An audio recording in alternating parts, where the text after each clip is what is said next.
Olá! Cultura do cancelamento, você sabe o que é? Este mês, o comportamento de participantes da 21ª temporada do reality show Big Brother Brasil tem provocado bastante julgamento e posicionamento das pessoas na internet. Mas muito dessa prática está mais próximo à violência e ao autoritarismo do que a protestos legítimos e emissão de opinião. Na entrevista central, o psicanalista Christian Dunker fala sobre a crescente cultura do cancelamento e a sua relação com o bullying e a discriminação. E tem muito mais no programa de hoje. Eu sou Pamela Oliveira e o Central do Brasil começa agora. Central do Brasil.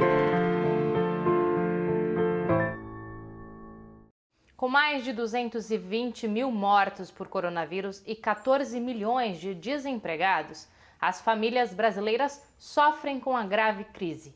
Sem o auxílio emergencial, muitas não conseguem garantir o sustento e a alimentação. Frente à negligência do governo Bolsonaro, a solidariedade continua crucial para a sobrevivência do povo. Naya Tawani nos leva para conhecer algumas ações. Trilhos do Brasil. O fim do auxílio emergencial agravou a crise de muitas famílias que, em meio à pandemia, sobreviviam com o benefício. Com tantas pessoas em situação de vulnerabilidade, ações solidárias são um alento, como o projeto Pão do Povo da Rua, que já doou mais de 1.000 marmitas para essa população em São Paulo. Já no Rio de Janeiro, o projeto Donas oferece cursos profissionalizantes gratuitos para ajudar mulheres da periferia a gerar renda para suas famílias. As qualificações são de manicure, empreendedorismo, design de sobrancelhas e vários outros. A ação já acolheu mais de 16 mulheres entre agosto e novembro de 2020. Thaís Nascimento faz parte do coletivo e explica a importância da solidariedade. Nesse momento de pandemia, eu acho que a palavra principal, fundamental e essencial é empatia, né? A gente precisa sim olhar para o outro, saber da necessidade do outro, o que o outro precisa. Atuações solidárias são importantes, mas o benefício do auxílio emergencial é essencial para ajudar as famílias neste momento de crise.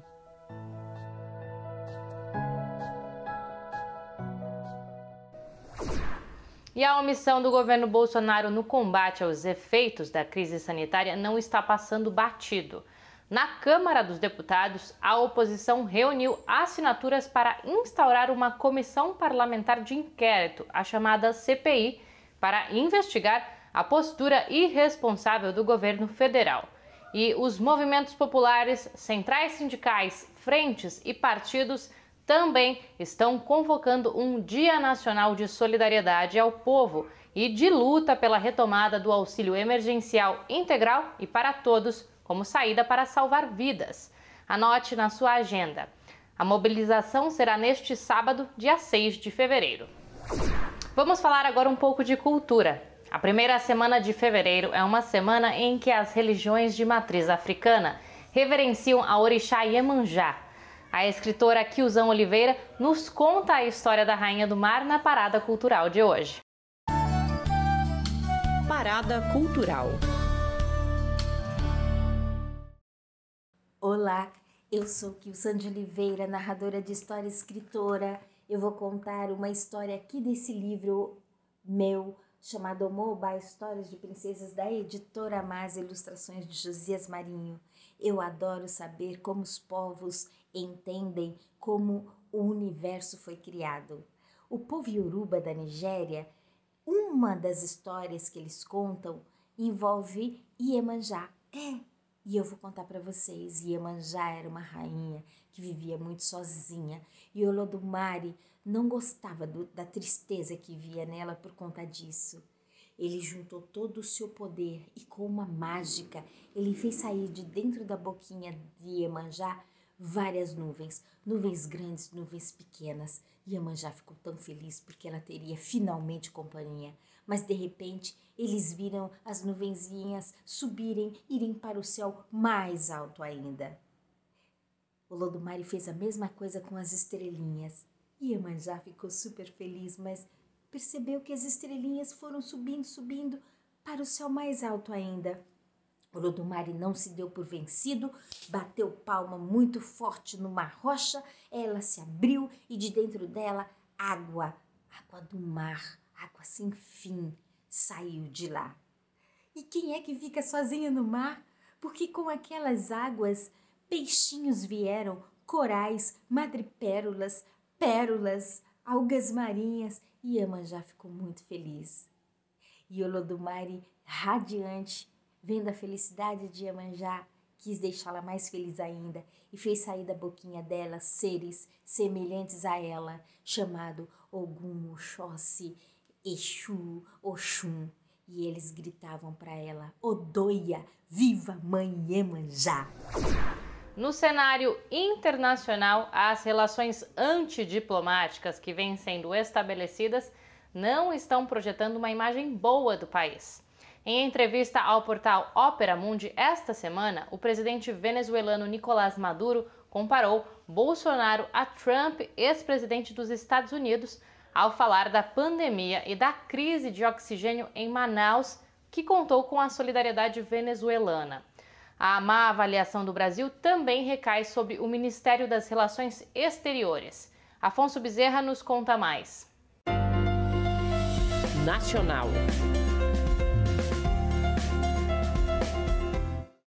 O ministro das Relações Exteriores, Ernesto Araújo, ganhou a pior nota na avaliação feita pelos congressistas sobre os auxiliares do presidente Bolsonaro. O levantamento foi feito pelo portal Congresso em Foco. Ernesto é um dos mais fiéis à ala ideológica do governo. Ele ganhou notoriedade no bolsonarismo pelo alinhamento ao presidente Donald Trump e por defender teorias como antiglobalismo e ocidentalismo na sociedade. O secretário de Relações Internacionais do PCdoB, Walter Sorrentino, descreve as consequências no cenário interno das atitudes do ministro Araújo.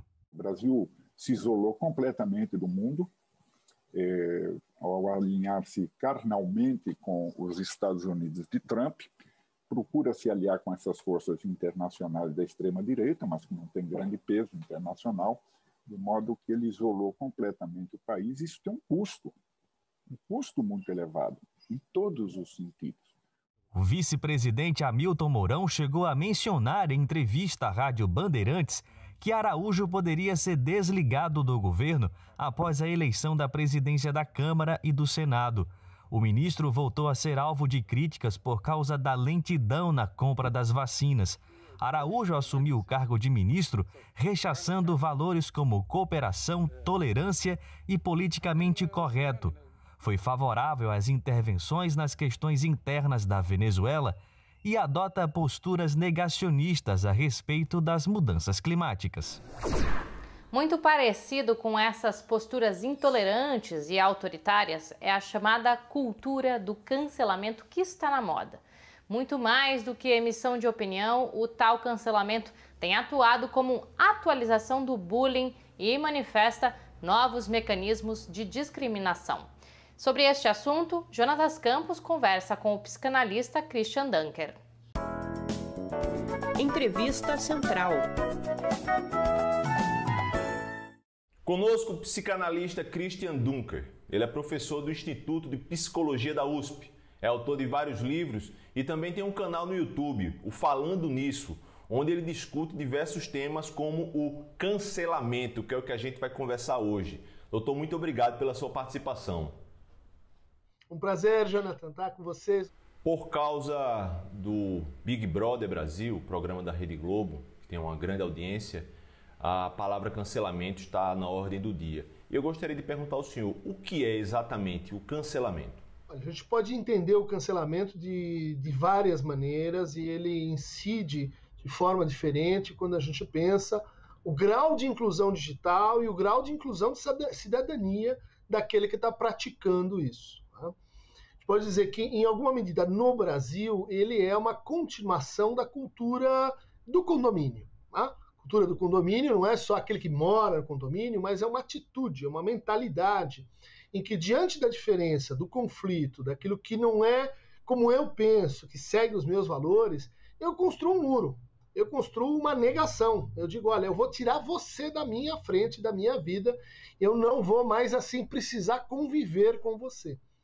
Isso, em tese, é muito ruim, porque faz com que a gente desaprenda, né, e que a gente não trate produtivamente o conflito, que está posto quando a gente escuta algo de alguém, uma declaração com a qual a gente não concorda. O cancelamento também tem a ver com classe social, com exclusão social? Existe um passado, um passivo, tá, de pessoas que vinham de uma história de cancelamento social. Ou seja, que nunca foram escutadas, que não se sentiam incluídas no debate público, que não se viam representadas e que eventualmente entram no espaço digital e, bom, parece razoável que alguém que aprendeu a ser assim cancelado, né, que experimentou uma existência de cancelamentos subjetivos, né, enquanto ato de reconhecimento, vá diante de um desagravo dizer, bom, eu vou cancelar o outro também, assim como eu me sinto cancelado. Né? Então, veja, são duas gramáticas um pouco distintas que elas confluem para os grandes eventos, vamos dizer assim, de cancelamento, em torno de figuras públicas que falam coisas ou praticam coisas ou que aparece um ângulo da vida que é desagradável para os seguidores. A gente está falando de pessoas famosas que, na teoria, têm um arcabouço, têm uma segurança maior, ou seja, podem contratar profissionais, etc. E quando o cancelamento é de pessoas comuns para pessoas comuns, quais os problemas psicológicos que isso pode acarretar numa pessoa? Aí a gente tem um exemplo importante e que precisaria ser enfrentado com um pouco mais de método, né? Porque isso é violência. Né? Isso é um capítulo, né, da prática que começa com a opressão, né? Depois evolui para a segregação e finalmente para a violência.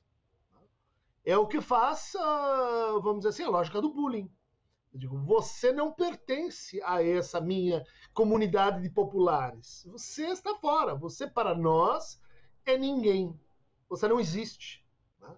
Isso, em pequenas comunidades, é o quê?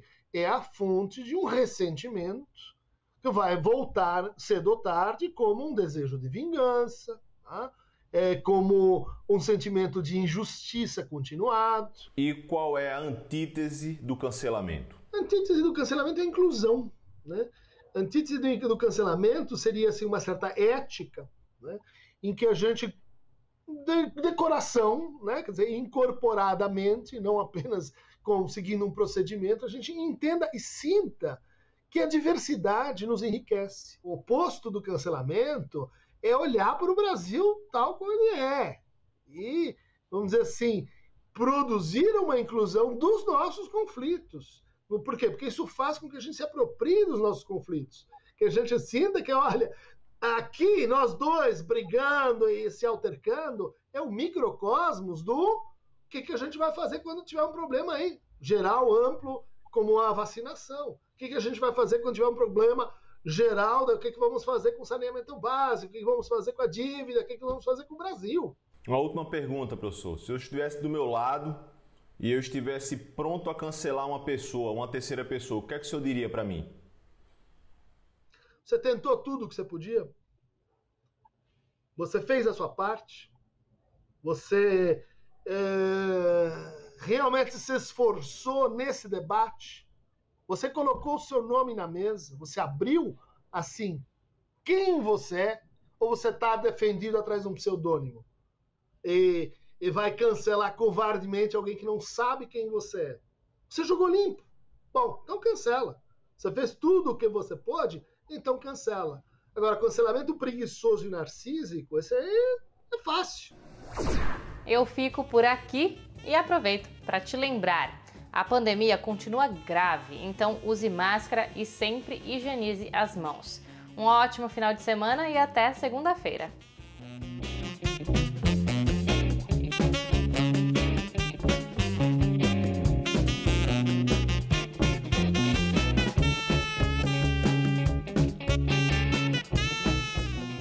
Central do Brasil, a rede de comunicação dos movimentos populares.